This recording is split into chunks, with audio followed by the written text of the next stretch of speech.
Democratic candidate Vice President Biden traveled to Michigan yesterday, dropping by downtown Detroit to do some local shopping, meet with local steelworkers, and then on to Warren to give a speech on the auto industry and protecting jobs. Since I'm socially distanced, I'm allowed to take my mask off, they tell me, while I speak, but I promise I'll put it back on, Gov. Ladies and gentlemen, good afternoon. And, Secretary Curry and Mr. President, I like the sound of that. Where is my president? There you are. Thank you, pal. Thanks for the welcome. It's great to be here in Michigan and with the United Auto Workers. You know, as they say in parts of my state, I got brung up on General Motors. My father ran a General Motors agency. He didn't own it, but he ran it. And cars are cars are cars. And by the way, I still have my '67 Corvette. That's new. That was new. I still keep that.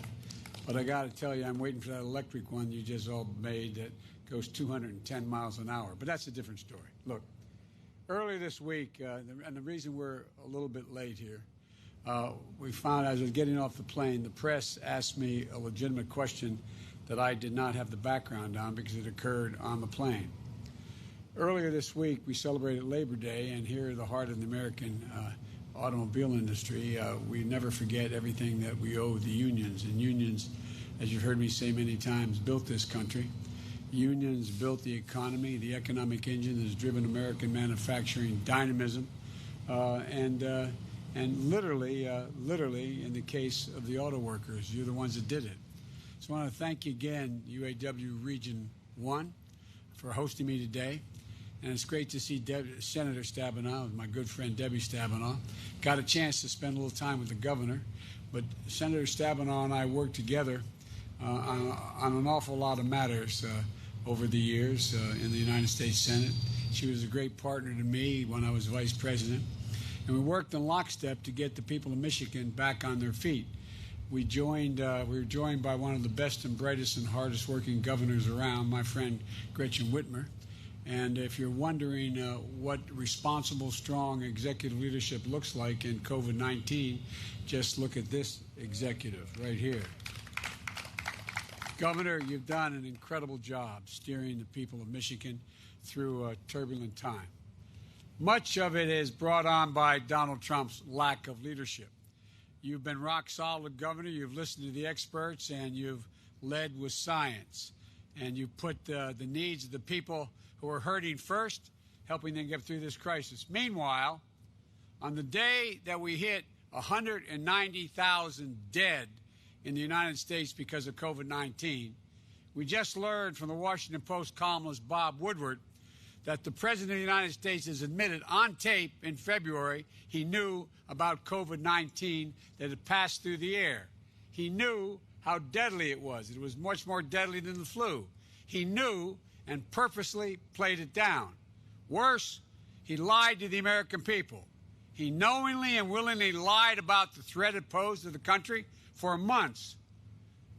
He had the information. He knew how dangerous it was. And while this deadly disease ripped through our nation, he failed to do his job on purpose. It was a life and death betrayal of the American people. Experts say that if he had acted just 1 week sooner, 36,000 people would have been saved.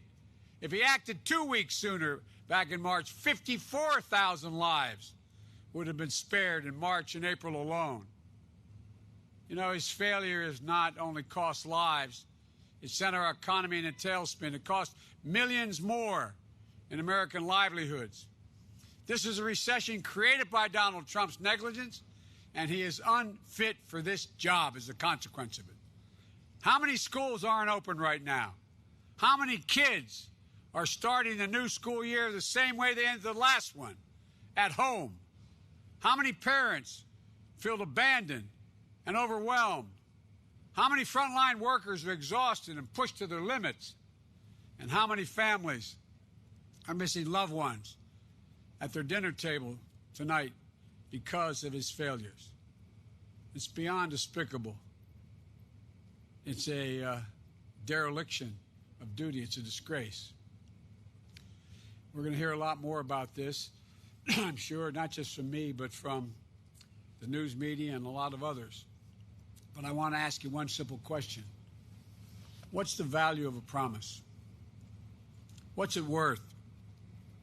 What's the worth of a woman or man's word, of a president's word, if it's not matched with action? In 2016, then candidate Trump came here to warn just a few days before the election. Here's what he said. He said, if I'm elected, you won't lose one plant. You have plants coming into this country. You're going to have jobs again. You won't lose one plant. I promise you. I promise you. That's what he said. Donald Trump makes a lot of promises. He promised that he alone could stop the offshoring of jobs. He promised he'd bring back jobs, stop companies from leaving. He could do what, quote, nobody else could do it but him. He promised that his administration would enforce every last Buy an American provision on behalf of the American people. And what makes his wild claims and hopes, he now hopes we don't notice what he said or won't remember. And when he does follow through or doesn't do when he followed through, the exact opposite. He's hoping we just have poor memories. He doesn't give us much credit. But the American people are smart, honest, decent, and they're hardworking. And we expect our president to be straight with us, to do what he or she says they're going to do. So let's look at the reality of Donald Trump's economy and what exactly his promise to the American people and workers are worth. He's on track to be the first president since Herbert Hoover and the Great Depression to see the number of jobs in our economy go down, not up, while being president. Our economy's down 4.7 million jobs since he took office. 4.7. Even before President Trump's failed response to COVID-19 crashed our economy, his reckless and chaotic trade policy had thrown American manufacturing into recession. It was already contracting in 2019. Even when COVID-19 hit, before it hit, Trump was creating an average of 500,000 jobs fewer per year than the last 3 years when President Obama and I were in office. And when the GM transmission plant here in Warren closed last year, I bet the workers around weren't all that comforted by Trump's empty promises. Under Donald Trump, Michigan lost auto jobs even before COVID hit. And what about offshoring? Has Trump delivered on stopping companies from shipping jobs overseas, American jobs? You already know the answer. Of course not. The rate of offshoring by federal contractors, they're people that get federal dollars from the federal government to do things. The offshoring, big companies being paid by U.S. taxpayers, has doubled under Trump. Those contracts, federal contracts with your tax dollars, they've doubled the number that have been offshored. He invited companies to the White House to make what he called the pledge to American workers. He couldn't even keep those firms from outsourcing. Many were given lucrative federal contracts, but then some of them turned around and shipped 7,000 jobs overseas. Under President Trump's U.S. trade deficit has grown. It's hit an all-time high. Let me say that again. U.S. trade deficit is at an all-time high under Trump in the last 3 years. President Trump's answer to all of this is the same as answer to everything. Corporate tax giveaways that actually reward offshoring. You heard me right. Giveaways that reward offshoring. If you offshore, you get more tax breaks. His 2017 tax bill slashed taxes on companies that send production and jobs overseas. Those corporations then make huge profits by shipping these foreign-made products back to the United States to sell to American consumers. And no industry has taken a greater advantage of Trump's offshoring tax loopholes than the pharmaceutical industry. Big Pharma lobbied Trump for a handout. That's exactly what they got from him. Farmers building, U.S. Pharma is building factories overseas instead of in the United States, skipping out on having to pay U.S. taxes, and then sending those same foreign-made drugs back to American consumers, all while raising their prices on prescription drugs that union families and working people have to rely on. And in the process, by the way, he's trying to do away with all health care in America. During a pandemic, we're seeing not only the inequity of this policy, but the enormous vulnerability that this creates for our own health security. And our security requires us to have supply chains of the necessary drugs based here, not overseas in times of crisis. And what about Trump's commitment to buy American? Like the rest of President Trump's promise, it has nothing to do with reality. It's all a bunch of hot air. In fact, contracts awarded by U.S. governments to foreign companies using American tax dollars went up 30% since he's been president. So to recap, 1, Trump hasn't stopped companies from closing plants and sending jobs overseas. 2, he's rewarded companies that have cut jobs and failed to invest here at home with billions of dollars in tax breaks. And 3, he's awarding more and more federal contracts to foreign companies. President Trump has broken just about every promise he's ever made to the American worker, and he's failed. He's failed our economy and our country. But look, would you really expect anything different from this guy? From someone who called those of you and those who are serving in uniform, who have given their lives to the country, losers and suckers? Let me tell you something. My son Bo is an assistant U.S. attorney. He volunteered to go to Kosovo to help them set up a government in the middle of the war. I know I'm being proud here, but he's the only foreigner has a monument that they raised and built in service to him, thanking him for what he did. My son also then, as Attorney General, volunteered to go to Iraq for 1 year. He wasn't a loser or a sucker. No one who served this nation has been a loser or a sucker. They're all heroes. But would you expect anything different from someone who could stand next to a father of a fallen soldier and say, at a cemetery, and say, I don't get it? What was in it for them? What was in it for them? Donald Trump doesn't understand what it means to serve something bigger than yourself. He doesn't understand duty, honor, country. He lives by a different code. Lies, selfishness, greed. Yes, Donald Trump and I have a pretty different philosophy when it comes to giving our word. Mine means something. When I tell the American people I'm going to do something, I follow through. Here in Michigan, you know that's true.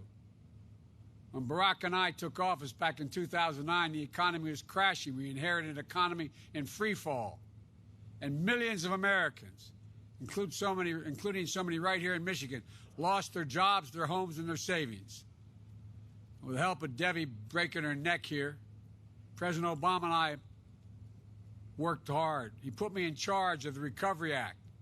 I spent a lot of time here in Michigan and Detroit working with you and Senator Stabenow and thinking every single day about the folks on the factory line busting their necks just trying to put food on the table. A lot of folks were all ready to count Detroit out, as well as the auto American industry to count it out. But I knew what Debbie knew. I've known always. It's never a good bet to bet against the American worker. So when we promised to stand with the American auto industry, we delivered. We didn't do it to help wealthy investors or pad bonus checks for CEOs. We did it to save an iconic American industry, a testament to the skills and ingenuity of American manufacturing and the jobs of hundreds of thousands of American workers and the lifeblood of communities all across the Midwest and used to be in my state of Delaware as well. When Detroit declared bankruptcy, I was right here working alongside the city leaders to get the lights turned back on, to revitalize the future of Detroit. Now, while nearly 20,000 auto manufacturing jobs have been lost in Michigan under Trump, nearly 80,000 were created during the Obama-Biden administration. I've got a long history of not just talking about what I'm going to do, but delivering results for Michiganders. And now we need to do it again.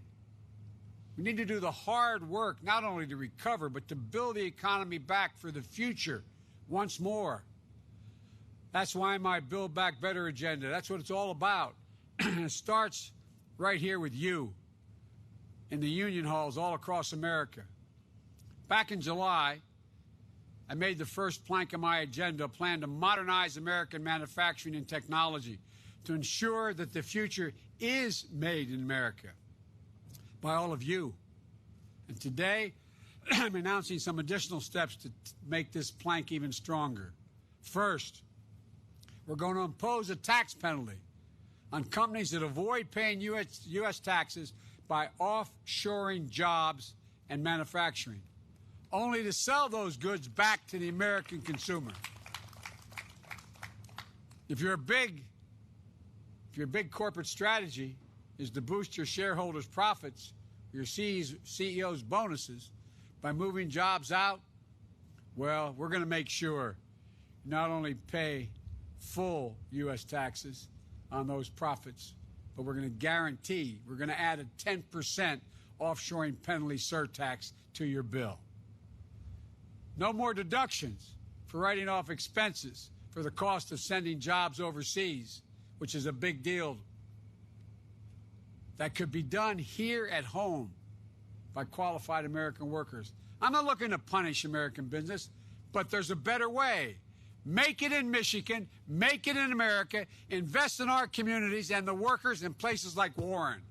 That's what this is about. UAW workers, steel workers, IBEW workers, you're the best craftsmen and women in the world, and you're right here. If you're ready to make it in America, then just like there are consequences for offshoring, there will be rewards and incentives for creating good-paying jobs here at home. Today, I'm announcing my new American Made in America tax credit, a 10% advanceable tax credit for companies that invest in the United States and American workers to help accelerate the recovery under our Build Back Better agenda. So if your company revitalizes a closing facility here in the United States, like the transmission plant that got closed last year, we'll take care of 10% of the investment that company makes to reopen it. If you retool a manufacturing facility to make it more competitive, for example, by shifting to help build a new fleet of clean American vehicles made by UAW members, we'll make sure that's more than affordable for you. We're going to make sure you'll get a tax credit. If you reshore jobs that have previously been sent overseas, expand your operations in the United States, or increase wages for manufacturing jobs, we'll make it even smarter strategic decision for your company because we will make sure you get a tax credit. You know, these two steps are on top of my plans to close each and every one of the top Trump loopholes that he created in 2017 with his tax cut, to reward companies with big tax breaks for offshoring. That's going to end. If you're going to want to build things here in the United States, because under our administration, the Biden-Harris administration, it's going to deliver on the promise to buy American. It's been the law for almost a century, but we've never lived up to it. The idea is simple. Today, the U.S. government spends about $600 billion of taxpayers' money on federal contracts annually. And that money should go to support American jobs and American businesses. But President Trump has only ever treated it like it was a weak suggestion. Agencies of the federal government can waive the requirements with explanations that Trump doesn't bother to even kick back on. We're going to change that when I'm president. In my first week, I'll sign a series of executive actions to make sure we enforce Buy America and direct the full purchasing power of the federal government to fulfill its promise, starting by closing those waiver loopholes immediately. And I promise you, I'll use the full power of the Defense Production Act to enforce Buy American and tighten the rules for public infrastructure projects, roads, bridges, canals, airports. And I'm going to crack down on companies that label products as made in America, even if they're coming from China or elsewhere. You know, we found out that on Trump's watch, a company selling deployment bags to active duty troops being deployed falsely claimed its product was made in America, when in fact it was really made mostly in China. Trump didn't do anything to respond. I'm not going to let that happen on my watch. We're going to have an office at the White House dedicated to making sure everyone is playing by the same made in America rules. And one more thing. When I say we're going to use the purchasing power of the federal government to reinvigorate domestic manufacturing, I mean it. We're going to do that with the American automobile industry as well. The United States government owns and maintains an enormous fleet of vehicles. We're going to convert those government vehicles into electric vehicles, made in America, sourced right here in the United States of America, with the government providing the demand and support to retool factories that are struggling to compete. The United States automobile industry will set up, expanding the capacity in the United States, not China, to lead the world in clean energy vehicles. I can't wait to get us behind that all-electric Corvette that goes 210 miles an hour. Y'all think I'm kidding. I mean it. Last year, that converted Corvette set a speed record of 210.2 miles per hour, electric vehicle. So don't tell me we don't still make the best cars right here in the United States of America, and trucks. We're going to make it easy for American consumers to switch to electric vehicles. We're going to build on all the new infrastructure we're going to build on highways. We're going to build a network of 500,000 charging stations across America, providing prevailing wage jobs for the IBEW and other craftsmen all across the country. And by offering rebates and incentives to swap older fuel-efficient vehicles for new, clean, American-made models, saving hundreds of millions of barrels of oil. And together, this will mean, listen to me now, 1 million new jobs in the American automobile industry. 1 million. It's supply chain as well as associated infrastructure. We can do this. We can do this. We can revitalize our industrial base as the heart of the American middle class. Think about the worker in Warren who, when the transmission plant closed, he told a reporter, and I'm quoting him, "Getting a good GM job 23 years ago for me was like winning the lottery," he said. "I was trying to start a family. I was able to buy a house. I went to Disney World, all that." Think about that.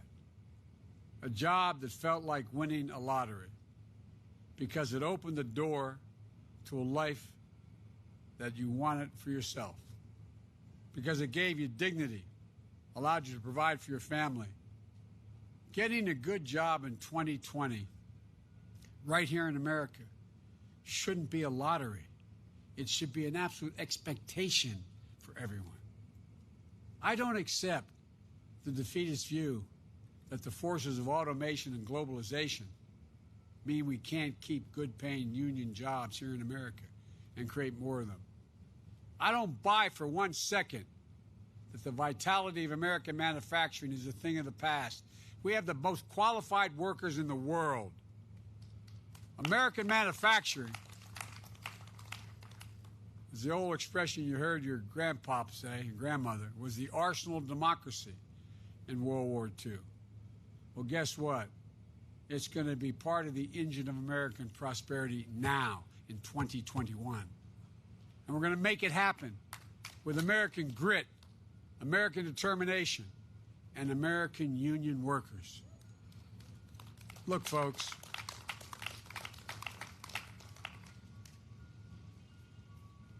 that's my promise to you. And keep in mind, you know, when back in the 30s, they set up a law relating to unions, it said that not you could have a union. It said the government should encourage unions to increase but you're going to have the best, most friendly union president in the history of the United States of America when I'm in the White House. I want to thank you all for all you do. Don't give up hope. Don't give up hope. We can come back. We can come back stronger than we were before. I want to thank you all. I carry with me, I don't have it, I gave it to my staff, but I carry with me in my pocket do I have that around anyone? Where's my staff? I gave it away anyway.